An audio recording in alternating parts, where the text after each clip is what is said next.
காவல் நிலையத்தில் இருக்கக்கூடிய சிசிடிவி ஃபுட்டேஜ் நாங்கள் உங்களுக்கு கொடுக்க தயாராக இருக்கிறோம் என்று கூறினார்கள். ஆனால் கோவிலில் இருக்கக்கூடிய சிசிடிவி ஃபுட்டேஜ் அழிக்கப்பட வேண்டும் என்ற காரணத்தினால் 29ஆம் தேதியே அதுல 44 கொடூர காயங்கள் இருக்கு என்பதை அவர் குறிப்பிட்டு அதிர்ச்சி அடைந்தார்.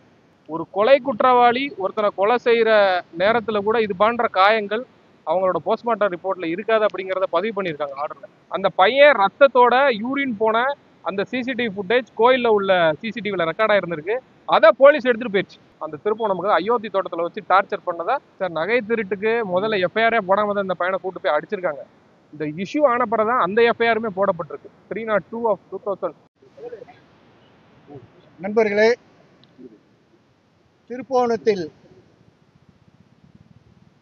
காவலில் எடுக்கப்பட்டு கொடூர சித்திரவதையால் ஒரு ஸ்பெஷல் டீம் மூலமாக கொலை செய்யப்பட்ட அஜித் சார்பாக பல அமைப்புகள், பல இயக்கங்கள், பல வழக்கறிஞர்கள், திருப்போணத்தில் பணி செய்கின்ற வழக்கறிஞர்கள், கார்த்திக் ராஜா போன்றவர்கள் எல்லாம் இணைந்து உயர் நீதிமன்றத்தை நீதி கேட்டு எல்லோரும் மனு செய்தோம். ஆகவே பேசுவது அனைவர் சார்பாக பேசுகிறோம். அனைத்து வழக்கறிஞர்கள், வாதாடிய வழக்கறிஞர்கள் சார்பாக பேசுகிறோம்.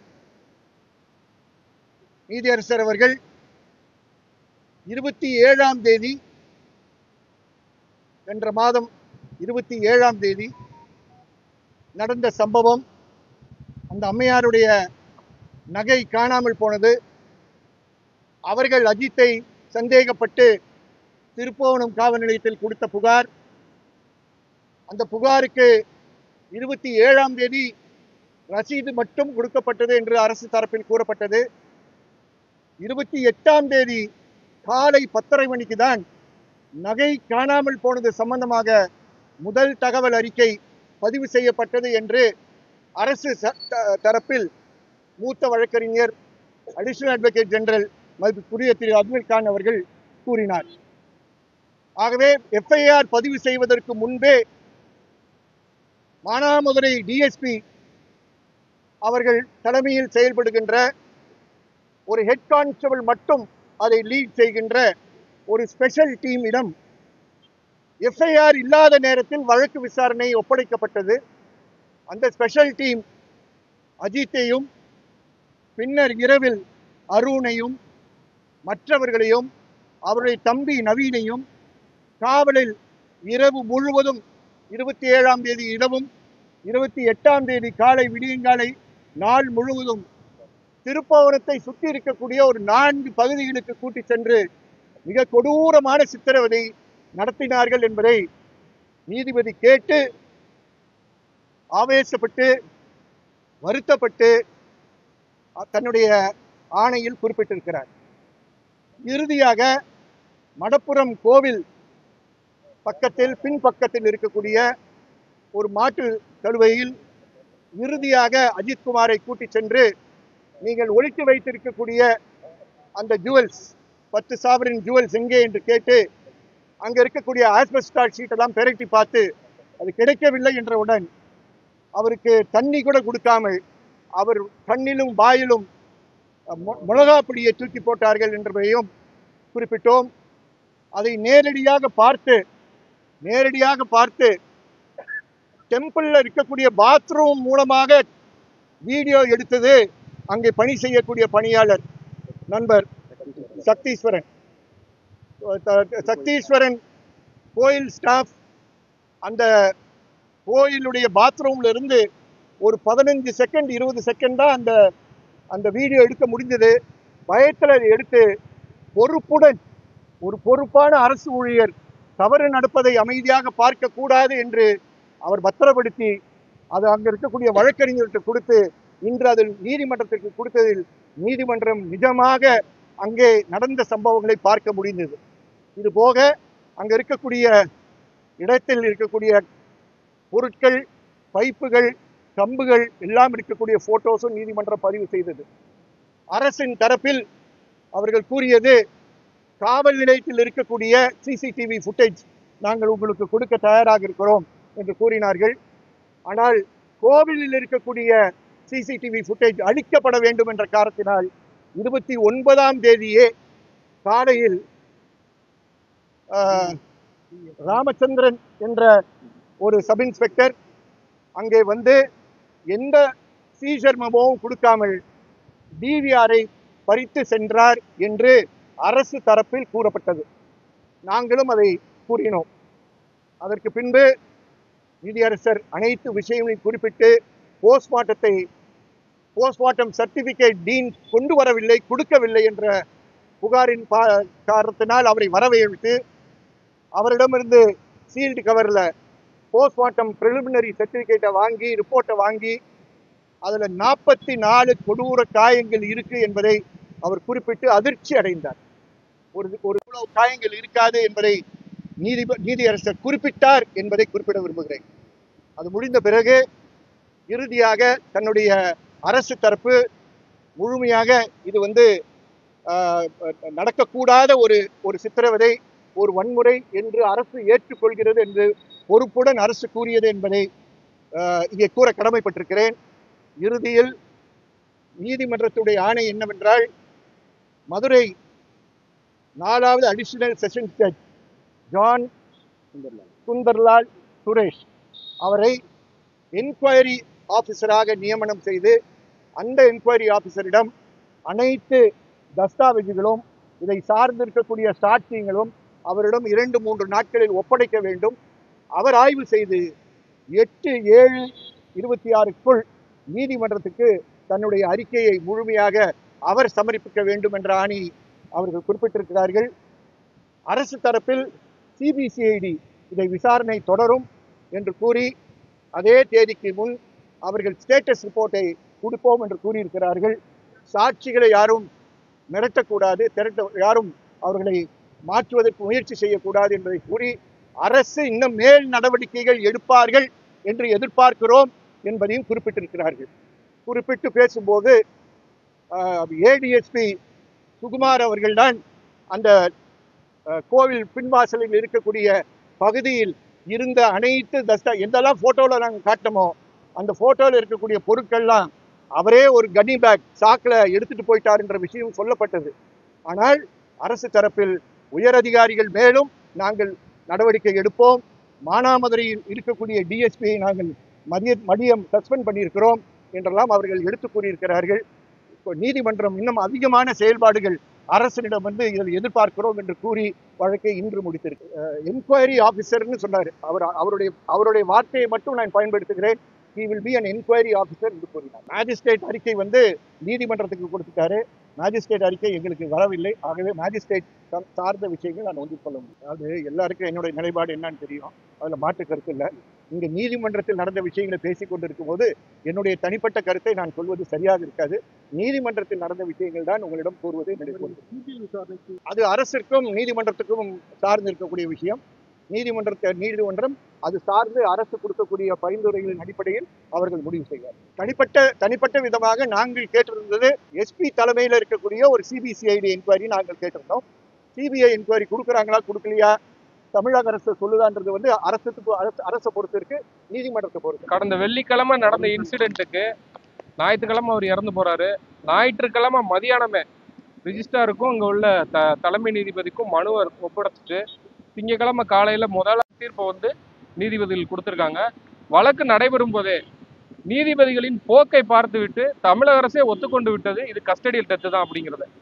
அது மட்டும் இல்ல, அவங்க நீங்க சிபிஐ கூட மாத்திக்கோங்க அப்படிங்கிற வரைக்கும் அவங்க இறங்கி வந்துட்டாங்க. காரணம், நீதிபதிகள் அவர்களுக்கு எதிராக கொடுத்த அப்சர்வேஷன். அதுல முக்கியமா குறிப்பிட வேண்டியது என்னதுன்னா, ஒரு கொலை குற்றவாளி ஒருத்தனை கொலை செய்யற நேரத்துல கூட இது போன்ற காயங்கள் அவங்களோட போஸ்ட்மார்ட்டம் ரிப்போர்ட்ல இருக்காது அப்படிங்கிறத பதிவு பண்ணியிருக்காங்க ஆர்டர்ல.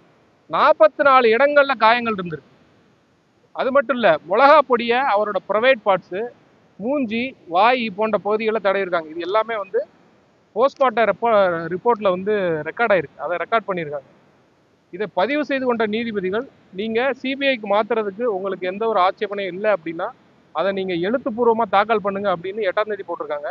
அது மட்டும் இல்ல, மதுரை மாவட்ட கூடுதல் நீதிபதி மாவட்ட நீதிபதி திரு சுந்தர் ஜலால் அவர்கிட்ட சுந்தர்லால் சுரேஷ் என்பவர்கிட்ட இப்ப இருக்கிற ஃபைல்ஸ் எல்லாத்தையும் ஒப்படைக்க சொல்லிட்டாங்க. காரணம், இவங்க ஏற்கனவே கோயில்ல போய் அங்க இருந்த சிசிடிவி ஃபுட்டேஜை எடுத்து இவங்க கொண்டு போயிருக்காங்க. அதுக்கு பார்வை மகஜர் தயார்.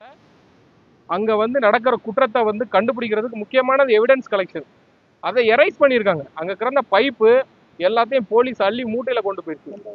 பைப்பால் அடிச்ச இதை மட்டும் ரெக்கார்ட் பண்ணவங்க கம்பால் அடிச்ச வீடியோ வந்து உங்களுக்கு எல்லாம் தெரிஞ்சிருக்கும். வீடியோலாம் வந்து வந்தது இன்னைக்கு ஒருத்தர் ரெக்கார்ட் பண்ண வீடியோல. அந்த கம்பெல்லாம் கைப்பற்றப்படலை. அதே போல சிசிடிவி ஃபுட்டேஜ், அந்த பையன் ரத்தத்தோட யூரின் போன அந்த சிசிடிவி ஃபுட்டேஜ் கோயில்ல உள்ள சிசிடிவில ரெக்கார்ட் ஆயிருந்திருக்கு. அதை போலீஸ் எடுத்துட்டு போயிடுச்சு. எடுத்துட்டு போய் எங்க வச்சிருக்காங்கிறது தெரியல. இப்ப கேட்ட பிறகு ஒரு ஸ்பெஷல் பிரான்ச்சோட ஒரு இன்ஸ்பெக்டர் எடுத்துட்டு போனாங்கிறத தமிழக அரசு ஒத்துக்கிட்டு இருக்கு. அதை எல்லாத்தையுமே வந்து இன்றுக்குள்ள இந்த நாளைக்குள்ள அந்த நீதிபதி, ஏற்கனவே நியமிக்கப்பட்ட நீதிபதி கிட்ட பூராத்தையும் ஒப்படைக்க சொல்லிட்டாங்க. ஒப்படைச்சிட்டு வழக்க மறுபடியும் 8ஆம் தேதி ஒத்தி வச்சிருக்காங்க. தமிழக அரசு செய்யக்கூடிய எல்லா குற்றங்களையும் முதல் ஆளாக எதிர்க்கட்சியாக இருந்து நாங்கள் நீதிமன்றத்தின் கதவை தட்டி பொலிட்டிசைஸ் பண்ணணும் அப்படின்னு சொல்லி நீதிமன்றத்துல அரசு வழக்கறிஞர் சொன்னார். அதுக்கு நீதிமன்றம் அவர்களுக்கு சரியா பதிலை கொடுத்தது. நீங்க இதே பொலிட்டிசியன் தான் வந்து நீங்க ஏற்கனவே பண்ணீங்க. இவங்க அரசு நடக்கும்போது அந்த தூத்துக்குடி சம்பவத்துல நீங்க பண்ணாத அவங்க பண்றாங்க. அதனால வந்து இது ஒன்றும் தப்பு கிடையாது. எதிர்கட்சியா இருக்கிறவங்க அவங்க கண்டிப்பா வந்து ஆளுங்கட்சி செய்யற தப்பை சுட்டி காட்டத்தான் செய்வாங்க அப்படிங்கிறத அப்ரிசியேட் பண்ணாங்க. அதனால 8ஆம் தேதி மீண்டும் உரிய உத்தரவுகளை பிறப்பிக்கப்படும் வந்து நீதிமன்றம் கூறியிருக்கு. நல்ல ஒரு பாசிட்டிவான வழியில இந்த வழக்கு போகுது. அவர்களுக்கு ஒரு நிவாரணமும் கிடைக்கிறதுக்கு இன்னைக்கு கேட்டாங்க, ஏற்கனவே எவ்வளவு பணம் கொடுத்துருக்கீங்கன்னு. வெளியே நீங்க எல்லாரும் நியூஸ்ல 10 லட்சம் 5 லட்சம் போடுறீங்க. அவங்க தமிழக அரசே ஒத்துக்குச்சு. இது வரைக்கும் சல்லி பைசா கொடுக்கல. அது எவ்வளவு கொடுப்பீங்கன்னு கேட்டு சொல்லியிருக்காங்க. விக்டிம் காம்பன்சேஷனுக்கு கீழே எவ்வளவு ரூபாய் கொடுக்க போறீங்கிறத கேட்டிருக்காங்க. அதை வந்து தமிழக அரசு கேட்டு சொல்றேன் அப்படின்னு சொல்லியிருக்கு. 8ஆம் தேதி அவங்களுக்கு அந்த காம்பன்சேஷன் கிடைக்கிறதுக்கும் அந்த ஃபேமிலிக்கு வாய்ப்பு இருக்கு. சிபிஐ பொறுத்த வரைக்கும் அவங்களே ஒத்துக்கிட்டாங்க. சிபிஐ மாத்தன்னா மாத்திக்கோங்க அப்படிங்கிறத ஒத்துக்கிட்டாங்க. காரணம், நீதிபதிகள் அவர்கள் அரசுக்கு எதிராக பதிவு செய்த உத்தரவு, அவர்கள் கொடுத்த அப்சர்வேஷனை பார்த்துட்டு ரொம்ப மோசமா போயிருங்கிறத உணர்ந்துட்டு அவங்க வந்து நீங்களே சிபிஐ கூட மாத்திக்கோங்க அப்படிங்கிற லெவலுக்கு வந்துட்டாங்க.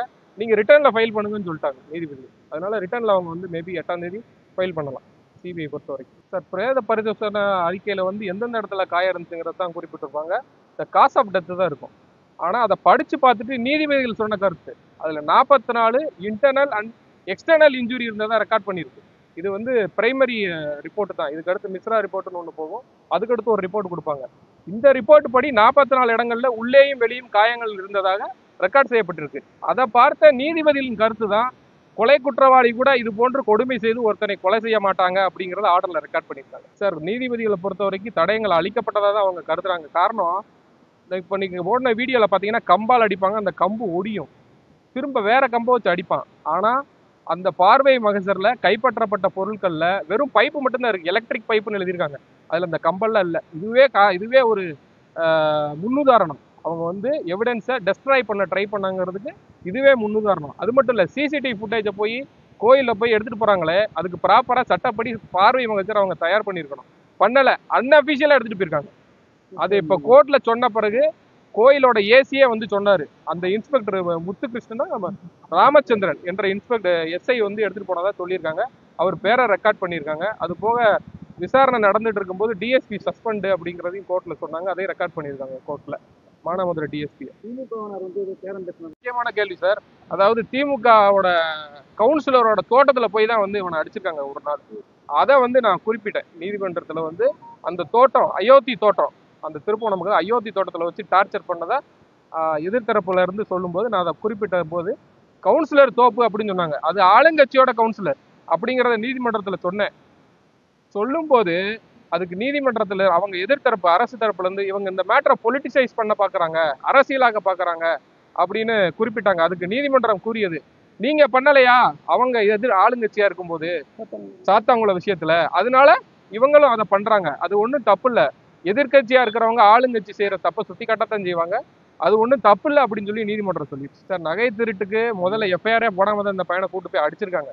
இந்த இஷ்யூ ஆன பிறகுதான் அந்த எஃப்ஐஆருமே போடப்பட்டிருக்கு. 302 of 2025 எஃப்ஐஆரை போட்டுட்டு அடுத்து 303 of 2025 இந்த எஃப்ஐஆர் போடப்பட்டிருக்கு. அந்த டைம் எல்லாத்தையுமே ரெக்கார்ட் பண்ணியிருக்காங்க ஆர்டர்ல. 302 எப்போ, அதாவது திருட்டு வழக்குக்கு எப்போ எஃப்ஐஆர் போடப்பட்டது, நேரம், அதுக்கப்புறம் இந்த எஃப்ஐஆர் எப்போ போடப்பட்டது நேரம் எல்லாத்தையும் ரெக்கார்ட் பண்ணியிருக்காங்க. வெள்ளிக்கிழமையே அரெஸ்ட் பண்ணிட்டாங்க. ஆனால் திருட்டுக்கு வழக்கு போட்டது 28ஆம் தேதி சனிக்கிழமை. 24 மணி நேரத்தில் எப்பேற்பட்ட அக்யூஸ்டாக இருந்தாலும் பிடிச்சி கொண்டு போய் மேஜிஸ்ட்ரேட்டை ஒப்படைக்கணும். அதை செய்யலை இந்த போலீஸ். வச்சிருந்து வெள்ளிக்கிழமையிலேருந்து சனிக்கிழமை ஞாயிற்றுக்கிழமை அடித்து கொண்டு போட்டாங்க. இது கொடுமையான செயல். இது போன்ற செயல் தமிழகத்தில் இனிமேல் நடைபெறவே கூடாது. இது இந்த வழக்கில் பிறப்பிக்கப்படக்கூடிய உத்தரவு. இனிமேல் எந்த போலீஸ் அதிகாரியும் யாரையும் அடிக்கக்கூடாது, துன்புறுத்தக்கூடாது. சட்டத்தை பின்பற்றி நீதிமன்றத்தின் முன் நிறுத்தி நீதியை நிலைநாட்ட வேண்டும். அதுதான் எங்களோட கோரிக்கையா நீதிமன்றத்தில் வச்சிருக்கோம். அது பத்தி எதுவும் இது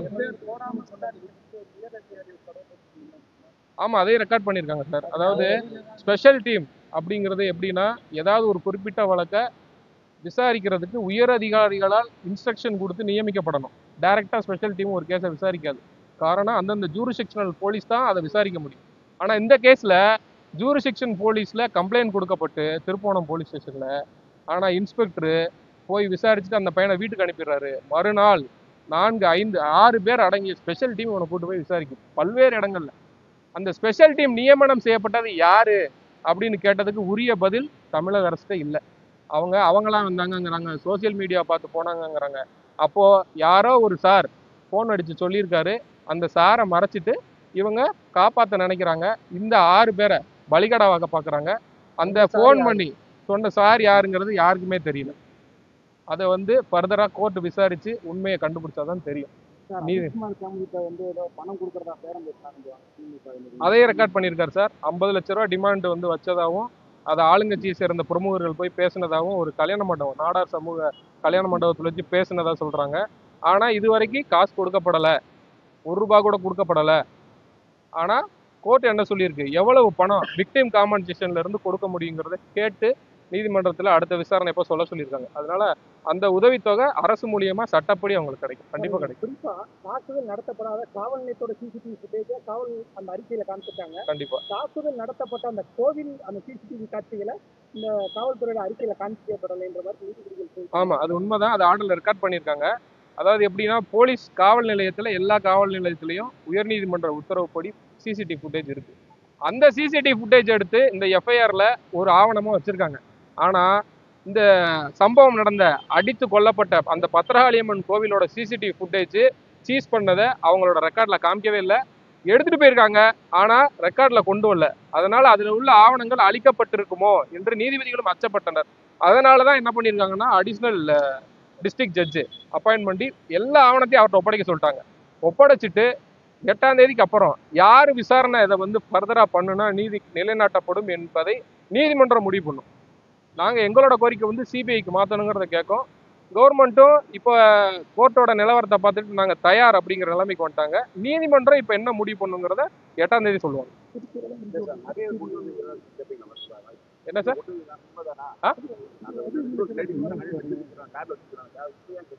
சார், நகை வச்சிருந்தாங்களா வச்சிருக்கலையாங்கிறத அந்த போட்ட எஃப்ஐஆர்ல இன்வெஸ்டிகேட் பண்ணாதான் தெரியும். அவங்க முதல்ல எங்களுக்கு கிடைத்த தகவல் படி முதல்ல ஒரு ஸ்கேனிங் சென்டர்ல போய் செயினை கழட்டிட்டு ஸ்கேன் எடுக்க போறாங்க. அங்க 2 மணி நேரம் ஆகுங்கிறதுனால தான் கோயிலுக்கே வராங்க. ஆனா கோயில்ல ஜட்ஜு கேட்டதை தான், ஏங்க ஏதாவது ஒரு இன்னசென்ட் பர்சன் கூட காருக்குள்ள நகையை வச்சுட்டு கார் சாவியை கொடுத்து பார்க் பண்ணிருன்னு சொல்லிட்டு போவாங்களா? இது நம்புற மாதிரி இருக்கா அப்படிங்கிறத கேட்டாங்க. அதுக்கு போலீஸ் தரப்புல எந்த பதிலும் இல்லை. இதுவரை அந்த நகை கண்டுபிடிக்கப்படவில்லை. நகை உண்மையிலேயே காருக்குள்ள இருந்துச்சா, கார் சாவியை கொடுத்தாங்களா அப்படிங்கிறது இன்வெஸ்டிகேஷன்ல தான் தெரியும். அது பத்தின எந்த ஒரு பதிலும் அரசிட்ட இல்லை, தற்சமயம் இல்லை. ரைட்.